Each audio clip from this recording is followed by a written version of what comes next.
You're listening to Frontlines, a podcast for the people that truly make mountain biking happen.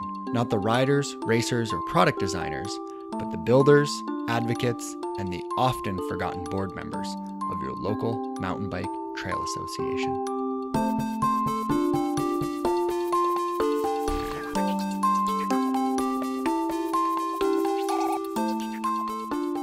The concept of mountain biking breaking down cultural barriers and bringing together communities is a noble thought.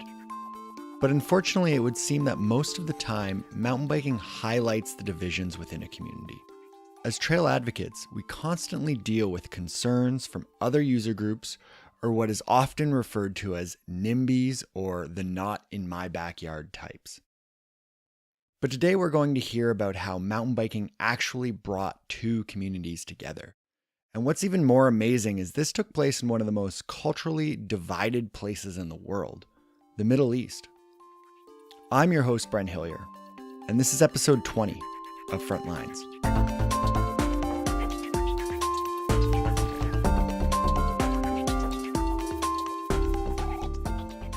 The conflict in Israel and Palestine is often blamed as a religious dispute between Muslims and Jews that goes back centuries. And that just simply isn't accurate. In the late 19th century, it was the Ottoman Empire that ruled over what is known today as Palestine.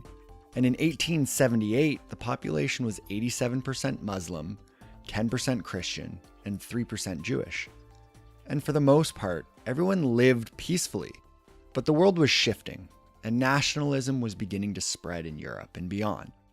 During this time, and after what was appearing to be a failing attempt for Jews to assimilate into European culture, the concept of a Jewish state arose.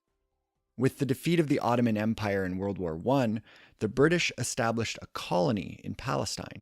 And it was this time that the British created separate establishments for Muslims, Jews, and Christians. It was the British attempt at a simple divide and rule strategy. It was also this time that the Jewish population began to increase in the region, and by 1938, Jews made up almost 30% of the region. And at the same time, Arab Palestinians began to view themselves as a Palestinian nation, and there was a failed revolt against the British in 1936. Following the Second World War, the British had decided to essentially walk away from the region, and it was then up to the very new United Nations to make peace. And in 1947, the UN proposed jigsaw-style partition of Jewish and Palestinian nations failed when the 1948 Arab-Israeli War broke out. The Israelis won, and an armistice was signed in 1949.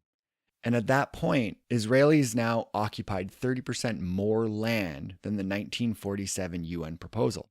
For Israelis, it was the creation of their nation.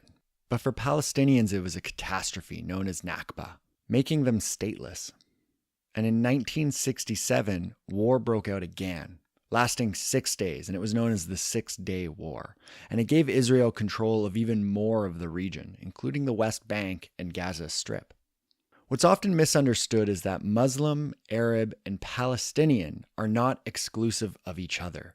Not every Muslim is an Arab, and not every Arab is Palestinian. And Palestinians aren't exclusively Muslim. In fact, there were many Christians in the Palestinian Liberation Organization, or PLO. It's a history that goes back less than 100 years and has more to do with nationalism than religious ideology. Now, within the Israeli state, Jews and Israeli Arabs live together. My guest is Ziv Stamper, and he lives in the Haifa area in northern Israel. He's a mountain biker and an involved community member. Hi, Ziv. Welcome to the show. Hi, Brent. I'm happy to be here. Let's start with the trails. What's the average trail experience for somebody riding in Israel? Well, we have, let's say, two main features of trails, like the official trail, which are most of them built by the National Trust, and they are not very technical. They're mainly flow trails, but with not high demands of technical skills. And we got a lot of unofficial trails that are more challenging and let's say more for the skilled rider. And who builds these unofficial trails? Are they just kind of animal paths, or are there actually folks out there digging and building them? Well, it's work both ways. You know, you have like animal paths that people go and dig and improve, and you have like motocross trails that were built during the years, and there are trails that people go and build from scratch. So you got all kinds. Some nature trails, like in the desert especially, you have camel trails and things like that exist for centuries. So there's a big range of trails that you can find. So when you're riding in Israel, I think what comes to my mind is, we must be dealing with like riding like Utah or a desert environment. Is that the case, or is it more varied than that? Yeah, it's much more varied than that, because let's say half the land is desert, and the rest is Mediterranean, green, lush, a bit dry in the summer, but it's green. And so you can ride under the trees most of the time in the Mediterranean area. Of course, in the desert, where it's dry and hot, you'll ride mostly in winter, less in the summer, or early in the morning. You can do even midsummer, depends. On the higher places, it's cooler even in the summer, and you can have a good ride even at that season. What types of forest do you have there?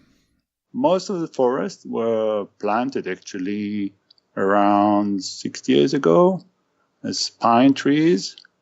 But some of the areas have natural forests, which are like oaks and all kind of Mediterranean vegetation.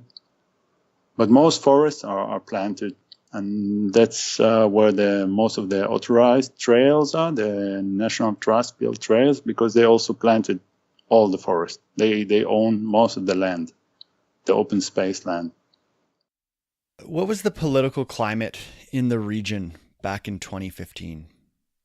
Well, all along the period since, let's say, independence of Israel, you always had like peaks of tension or violence, the wars or things like this. And if we focus on 2015, around October, started in the West Bank, people were getting more agitated, and it was all independent, not organized.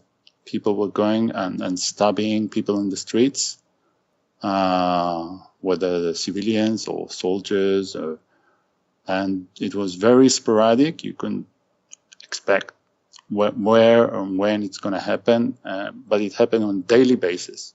So it built a very tense atmosphere all over the country, and this caused tension between Jews and Arabs in Israel. I mean, Israeli Arabs and Jews had started to build polarities between them. Usually you have the tension between the Palestinians in the West Bank and settlers there, or Palestinians coming into Israel and trying to commit acts of violence.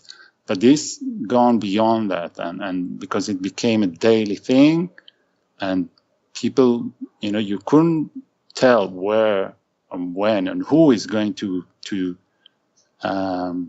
stab, because it's something that's can easily be done spontaneously. Doesn't need a lot of preparation or organization. And once it started, you had also people trying to stop these people from succeeding in their acts. So people start to shoot other people. It became really like a scene from a crazy movie. You couldn't believe that it was happening all around you. Very, very local things. But the atmosphere became all over, very tense. A lot of hatred popped from people because of the fear. So yeah, that was. Our area is not known for its relaxing atmosphere, unfortunately. But a lot of it is what you see on the media, on the news, on the daily news. Most of us don't live on a daily life under this tension. But at that period, I think most people were really, it was part of the reality, of the daily reality, even if they were not involved or it didn't happen around their neighborhood. They lived under this atmosphere, and it was more than just hearing it on the news, or it was a real fear that people faced when they just went out of their houses everywhere. In October of 2015, what happened? A group of Israeli Arabs from a village of Kara, which is more or less in the center of Israel, they between themselves, they realized that, the polarity between these two communities that live actually most of the time in harmony, has to come a change, because things seems like every day was getting worse and worse.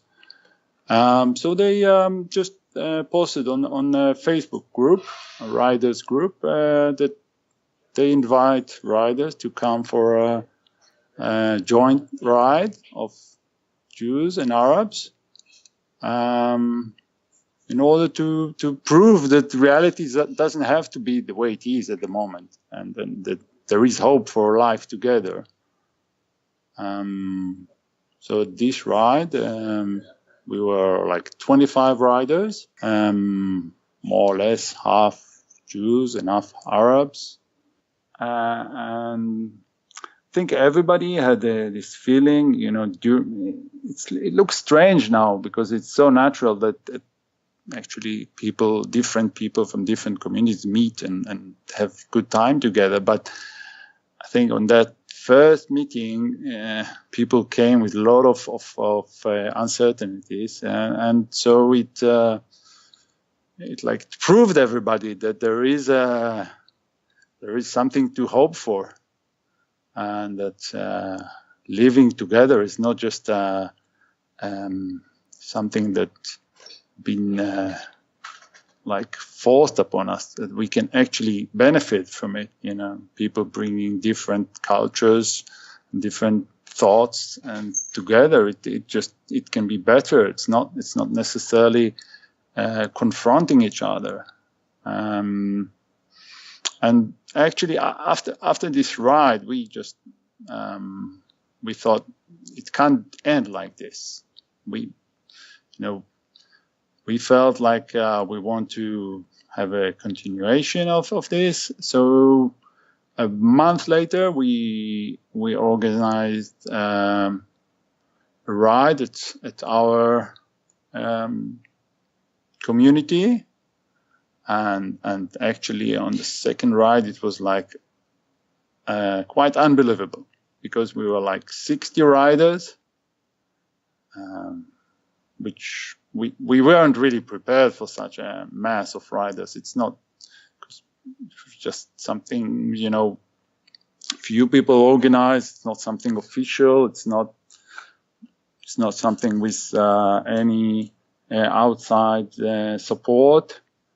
But we managed to pull it together, and I think at the end nobody felt like with this mass of people that it didn't work. We had some riders that came and were not really fit for the kind of for the level of riding, but so we arranged a separate group for them, and we met somewhere along the way, and people had coffee together, and there was time to talk, and So at the end, even when 60 people rode together on this almost spontaneous event, it was really a great success.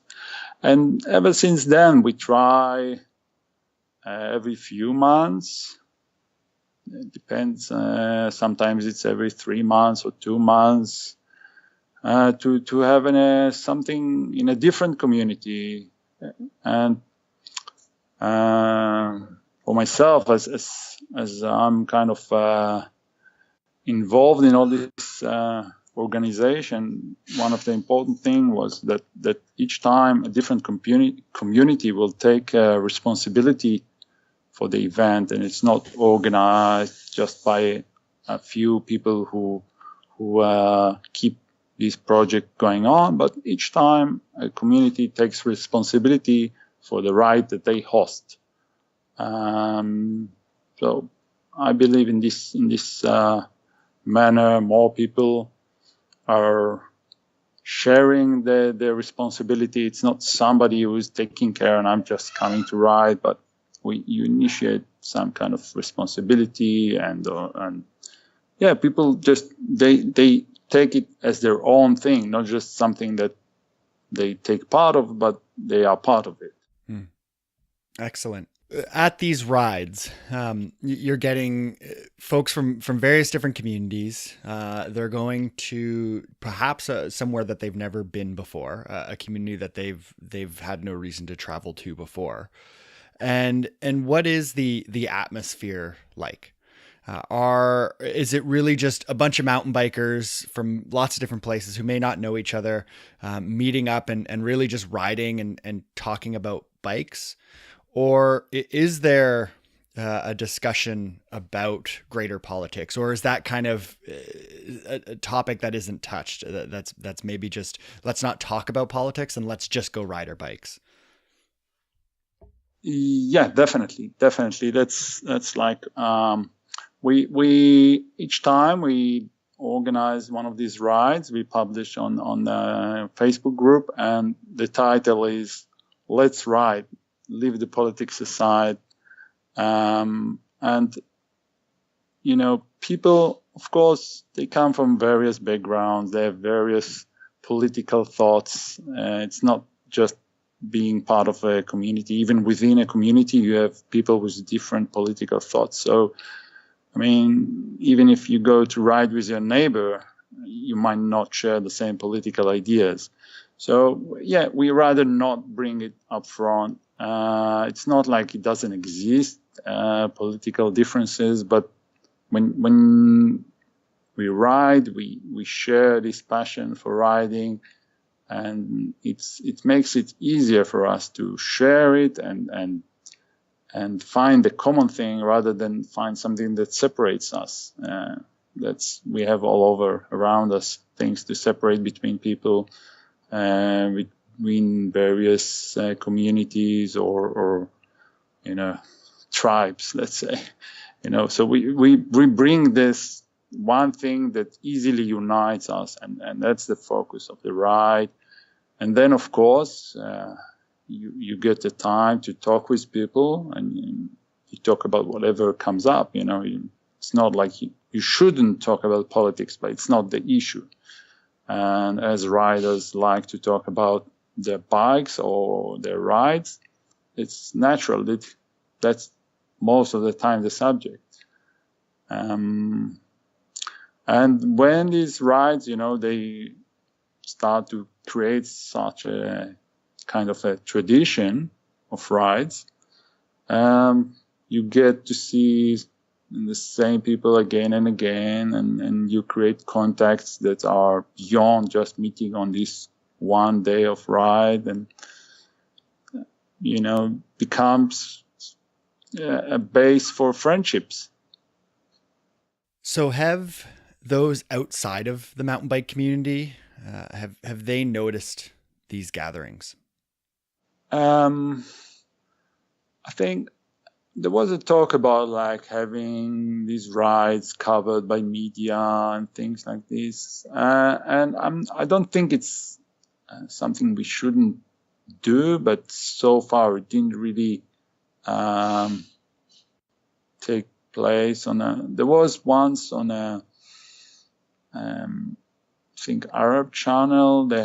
They meant to send a crew to cover an event, but at the end they didn't. So at the moment, it's not something that's beyond the riding community. But I think even, if each one of us does something just in a small circle that's around him, with time, this circle will grow, and maybe it will take a few years or more. I don't know, but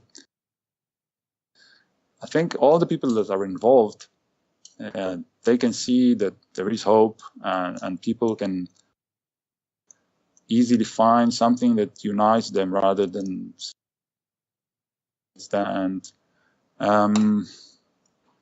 It's not always just that simple, but I find that each time we meet and gather, it's like charging me with kind of positivity and with hope that there is future for shared life around this troubled corner, and that it doesn't have to be this troubled corner that it's known for. Also, I think the media, people all over the world, always, when you mention Israel, they always think of what they saw in the news last night or last week. When it's always, you see all these negative things that, like terror or war or things that don't sound like a great place. But the thing is, the media, like everywhere, not just here, it likes to cover the things that sell. That if you go in a quiet and relaxed community, it's not really the issue for the news. But so you get the impression that everything here is around terror and war, while most of the time, most of the people here, they live life like anywhere else. Yeah, and I think that is something that it's why traveling is such an amazing thing to do. You get to see not what media describes a place, but to see what a place is really like and what a community is really like. And so you're in the beginning stages of creating a tour company, and why did you decide to start doing this? Well, I have a passion for bikes, like many of us riders, and I was looking for something to do that will involve my passion, and also the opportunity to see people from all over the world, to let them see the place where we live, which I think it's amazing place. I wish it was better in many ways, but it still is amazing. I mean, there's not many places where you can be one day on top of the mountains in the Galilee where it's all green, and then you drive for 2 or 3 hours and you're in the desert or 400 meters below sea level. It's really, it's unique in many ways. It's a place where religions were born. It's a place with a lot of history. So it has a lot to offer to people who come from different places and never been here. I think also it's a cultural experience. I think people in Israel are very welcoming. They very open. And so for somebody who comes here, it's always a strong experience. It's not just a holiday. It's if you meet the people, if you see the places, it's much more than just a holiday. You can relax by the sea, but to go and see the places and the people, it's an experience. And also on the aspect of mountain biking, we have a lot of different places to ride. You can come here in the winter. Every day you can ride, even if it rains. It doesn't rain much. It rains on average 30 days a year, with some years, especially in the recent years, where it was below the average. Or you can go in the desert and then watch a flood, which it doesn't happen every day. Even people from Israel don't see it that often. So there's a lot you can experience here, which is on all levels, on riding, on a cultural level. It's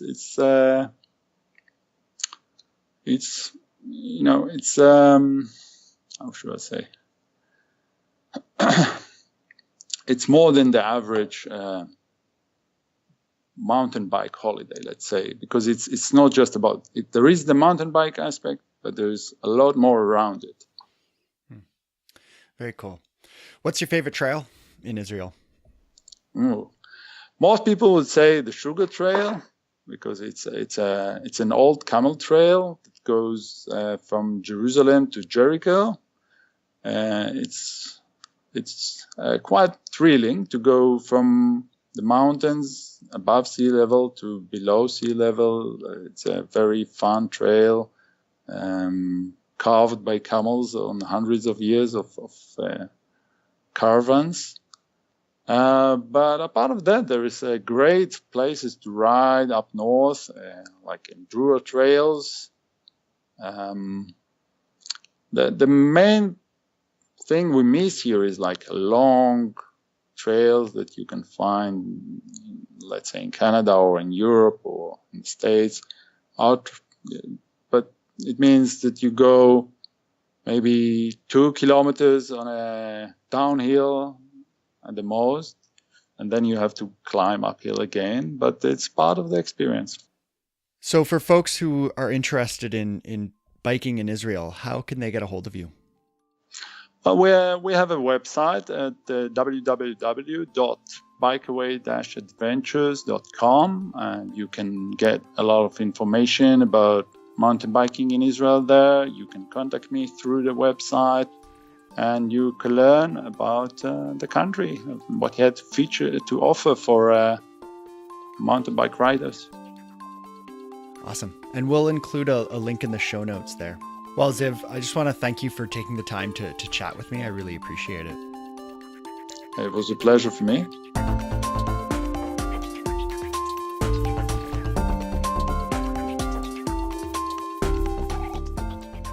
When we as mountain bikers think of politics, we often think of what really should be considered trivial: trail politics. They can include names getting changed, features getting dumbed down, or how so-and-so thinks that the local trail association is a joke. But then we look at a region that has actual political tensions, and it's a breath of fresh air to see how mountain biking can be the thing that brings people together. Now, I'm going to make some assumptions, and I ask that you please allow me some license. I'm going to assume that if you're listening, then you're a mountain biker, and based on that fact alone, you live a privileged life. I'm not saying that there couldn't be someone more privileged than you, or you don't experience challenges, or you don't work hard to earn that privilege. But as mountain bikers, we need to recognize how lucky we all are. And instead of focusing on the many ways that we as mountain bikers are different from one another, try to first remember how we are part of a global community with a shared passion. And that shared passion means that we have friends in every corner of the globe. Like always, you can find the show on Facebook, Instagram, and Twitter at FrontlinesMTB, and you can send me an email or audio file at frontlinesmtb@gmail.com. Thanks again to Ziv for reaching out and sharing his story. I'd also like to thank Gustav for supporting the show, and don't forget that you can support the show via PayPal. You can find a link in the show notes, as well as a link to Bike Away Adventures. Next episode, we'll be hearing from Brandon Gallagher Watson. He's the marketing chairperson at the Minnesota Off-Road Cyclists. And we'll be discussing branding, marketing, and public relations, and how that relates to a mountain bike trail association. Following that will be an episode about building a strong board. My guest will be Ian Jones of the Southwest Montana Mountain Bike Association. I'm also working on 2 other episodes. The first about industry and advocacy. The goal is to try to understand how the two can work better together. And the second episode will be about the wilderness. It's a big topic. It's one that I want to take my time with. And so I'm gathering some pieces for that. If you want to contribute, please reach out, send me an email or an audio file. More voices, the better. Music is by Lee Rosevear, production notes by Jennifer Pride. And finally, I'm Brent Hillier. This is Frontlines. Thanks for listening, and happy trails.